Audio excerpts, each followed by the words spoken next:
Reagiscono chiedendo alla politica di fare presto e al sindaco di sbloccare la situazione. I cittadini sulla vicenda del nuovo ospedale a Padova Est. Ieri il governatore del Veneto, Luca Zaia, ha lanciato l'ennesimo ultimatum al sindaco Giordani per sbloccare la cessione delle aree alla regione e finalmente partire con il progetto e i lavori. Altrimenti, ha affermato Zaia, la regione è pronta a bloccare tutto. Oggi i cittadini sperano che ciò non sia vero e che le frasi del governatore servano a velocizzare la vicenda.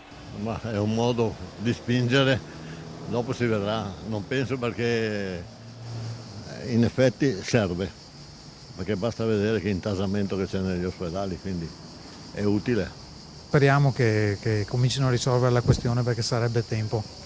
Non so cosa stia accadendo, seguo poco la vicenda onestamente. Hanno già perso troppo tempo, non so neanche come vada a finire. Passano i mesi. Forse stiamo perdendo le speranze. È un rimpallo continuo, veramente ci fa star male. Si spera che tra Regione e Comune di Padova risolvano, mi pare, una questione di carattere burocratico, insomma, dai. Sarebbe tempo che la facessimo per la nostra Padova. Ospedale nuovo che dovrebbe contenere anche un campus universitario per gli studenti di medicina, come questo giovane che chiede poi attenzione nella gestione della struttura una volta realizzata. Potrebbe essere comodo un ospedale organizzato meglio, più funzionale, con spazi più adeguati anche per la didattica.